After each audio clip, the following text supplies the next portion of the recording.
Hello friends, welcome to my channel Commerce Insider. So today's topic is guys international business.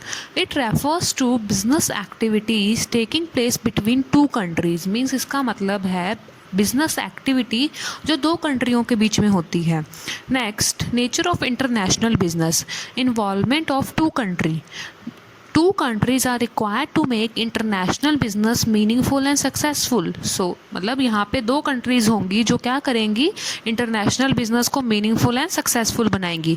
Many basis, there are many basis which help to make their business possible with unequal distribution of natural resources. Because of this unequal distribution of natural resources, the country is self-dependent to produce all the goods of its own need. It has to take help of some other nation. देखो क्या होता है कि कभी कभार हमारी अपनी खुद की कंट्री में क्या होता है, unequal distribution of resources. Means resources कम है तो हम क्या करते हैं, दूसरी कंट्री के साथ जाकर हम अपने व्यवसाय या अपने बिजनेस को करते हैं जिससे हमारे पास ह्यूज अमाउंट ऑफ रिसोर्सेज हो जाए. थर्ड है लैंग्वेज डिफरेंसेस. देखो हमारी host country and foreign country की लैंग्वेज में क्या होता है, आपस में डिफरेंस होता है.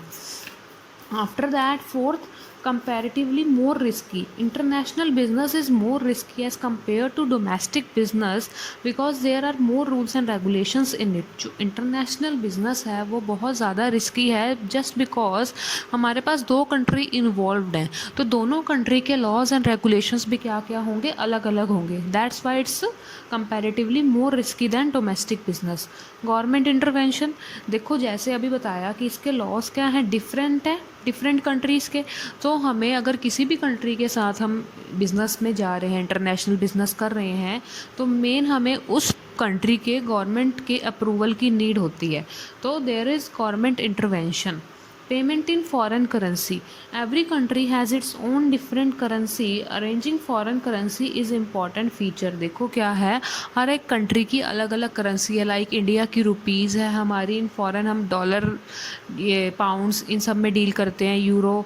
सो जब हम किसी दूसरी कंट्री में वो कर रहे हैं बिज़नेस, तो हमें उनको उन्हीं की कंट्री की करेंसी में पेमेंट करनी पड़ेगी. और जब वो हमारे साथ बिज़नेस कर रहे हैं सो उनको भी हमारी कंट्री की करेंसी में ही डील करना पड़ेगा.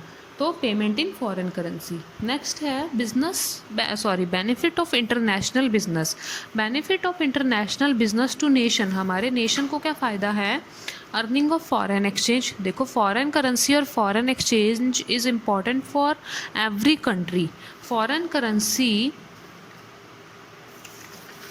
Can be earn by international trade. देखो हमारी कंट्री में क्या होगा, फॉरेन ट्रेड होगा अगर, तो वो जो बाहर की करेंसी है, फॉरेन एक्सचेंज हमारी कंट्री में इकट्ठा होना स्टार्ट हो जाएगा. सो फॉरेन करेंसी हमारे पास अच्छे अमाउंट में हम अपने पास फॉरेन एक्सचेंज को रख सकते हैं.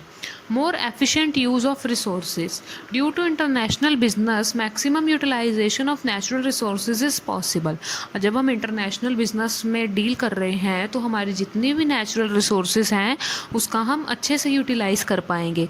Each producer will produce only those product which will give him the maximum profits. This process is not only beneficial for an individual producer but for a country also. क्या होगा कि जितने भी जो भी प्रोड्यूसर है वो उन्हीं प्रोडक्ट को प्रोड्यूस करेगा जिससे उसको क्या होगा, मैक्सिमम प्रॉफिट होगा. ठीक है, तो ये सिर्फ इंडिविजुअल प्रोड्यूसर के लिए ही बेनिफिशियल नहीं है बल्कि होल कंट्री के लिए बेनिफिशियल है. Increase standard of living. This business makes a better good produced in other country available for consumption. Hence the people of other country enjoy a higher standard of living. देखो क्या होता है कि अगर international trade हो रहा है तो काफ़ी एमएनसीज़ हैं वो इंडिया में आकर ऑपरेट होने स्टार्ट हो जाएंगी जो क्वालिटी प्रोडक्ट बनाते हैं. तो उस क्वालिटी प्रोडक्ट से क्या होगा, आपका स्टैंडर्ड ऑफ लिविंग इंक्रीज़ होगा. Benefit of international business to firm को क्या क्या अब इसका बेनिफिट है, प्रोस्पेक्ट ऑफ हाई प्रॉफिट. अगर आप यहाँ पे भी बिजनेस कर रहे हो एंड आपकी और भी ब्रांचेज आपने ओपन की हुई हैं तो आपका प्रॉफिट क्या होगा, हायर हो जाएगा.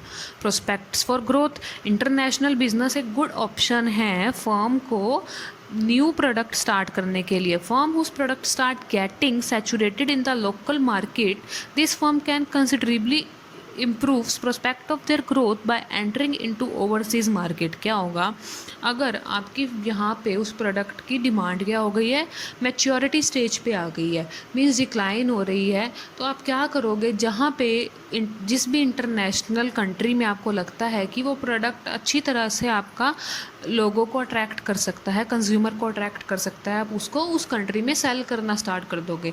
इससे आपका क्या होगा, जो यहाँ का आपका प्रोडक्ट नहीं बिक रहा था वो आप उस एरिया में उसको सेल कर सकते हो, तो प्रोस्पेक्ट फॉर ग्रोथ आपके इंक्रीज हो जाएंगे। Way out to intense competition in domestic market for the firm who are facing tough competition in the local market, international business seem to be the only way to maintain their position in the market. क्या होता है, अगर आप यहाँ पे बहुत competition face कर रहे हो और आप प्रॉफिट्स इंक्रीज़ करना चाहते हो, तो आप क्या करोगे, अपनी न्यू ब्रांच को या अपने प्रोडक्ट को आप इंटरनेशनल मार्केट में सेल करना स्टार्ट कर दोगे, जिससे आपका कंपटीशन थोड़ा कम हो जाए या आप उसको ईजिली फेस कर सको। आफ्टर डैट, इसके बाद हमारे पास है improved vision, improved business vision। Many firms aim at getting goodwill internationally. For these firms, international business is the only way to achieve their target। क्या होता है कि many firm चाहती है कि उनकी गुडविल क्या हो, इंटरनेशनली इंक्रीज़ हो, तो वो क्या करते हैं, अपने प्रोडक्ट को बाहर बेचना स्टार्ट कर देते हैं। इससे क्या होता है, अपने आप से ही लोगों का विज़न उनकी तरफ अच्छा हो जाएगा कि ये तो फर्म ऐसी है जो काफ़ी कंट्रीज़ में डील कर रही है, तो कंज्यूमर आपके यहाँ अट्रैक्ट होना स्टार्ट हो जाएंगे। Scope of international business trading। By trading we mean export import of goods। In India, the export houses, star trading houses and super trading houses do trading business। देखो क्या है हमारे पास, trading का मतलब क्या, एक्सपोर्ट एंड इम्पोर्ट, मीन्स अगर हम good उधर से मंगवा रहे हैं या उधर हम सेल कर रहे हैं, तो इंडिया में ये मेन काम कौन करता है, export houses, star trading houses, super trading houses, ये ट्रेडिंग बिजनेस का वर्क करते हैं। सर्विसेज, द सर्विसेज में हमारे पास क्या क्या इंक्लूड होता है, आईटी की सर्विसेज हम ले सकते हैं उनसे, transportation facilities, banking facilities, insurance facilities, तो ये सब भी इंटरनेशनल बिजनेस के स्कोप में इंक्लूडेड है। Manufacturing and marketing, many MNCs are exporting self manufacture product, और उसी को वो क्या करते हैं, मार्केटिंग भी करते हैं उसकी। मतलब इसका क्या है कि कहीं एमएनसी क्या करती हैं, वो खुद के मैन्युफैक्चर प्रोडक्ट को सेल करती हैं, जिससे क्या है और ज़्यादा उनकी गुडविल में इंक्रीमेंट होता है। After that, sourcing and marketing, many of the MNCs are doing business of this type. Under this, a company of one nation establish its unit in some other country. The main purpose is that to enjoy the benefit of cheap available resource in the local region। क्या होता है कि कहीं बहुत सारी MNCs क्या करती हैं कि वो इस टाइप का बिज़नेस कर रही हैं, जिसमें एक कंपनी क्या करती है, वन कंपनी इस्टेब्लिश अपनी एक यूनिट को किसी दूसरी कंट्री में इस्टेब्लिश कर देती है, जिसका मेन मकसद क्या है, मेन पर्पस क्या है कि वहाँ की लोकल मार्केट को भी अट्रैक्ट करना हो, और वहाँ पे जो चीप सोर्सेज हैं, मींस इंडिया में लेबर चीप है, तो अगर कोई एमएनसी यहाँ आके ऑपरेट करती है तो उनको इस चीप सोर्स का बेनिफिट मिलेगा। फॉरेन इन्वेस्टमेंट, ये आपको मैं पहले बता चुकी हूँ कि इंडिया में ये एफडीआई को ब्रिंग करेंगे। अब एफडीआई भी हमारे पास दो तरह की होती है, एक तो फॉरेन डायरेक्ट इन्वेस्टमेंट और एक portfolio investment. Foreign direct investment में क्या है कि जो फॉरेन इन्वेस्टर है वो किस में इन्वेस्ट कर रहे हैं, in production activities of other nation. इसका मेन एग्जाम्पल है एमएनसी। और पोर्टफोलियो इन्वेस्टिंग क्या है, इन्वेस्टमेंट क्या है, it refers to investor investing in the companies of the other nation. मतलब एक जो इन्वेस्टर है वो दूसरे नेशन की कंपनीज में अपने पैसे को इन्वेस्ट कर रहा है। सो यहाँ पे हमारा टॉपिक ख़त्म होता है। If you have any doubt you can comment in the comment section. So thanks friends for watching video, and don't forget to like, share and subscribe.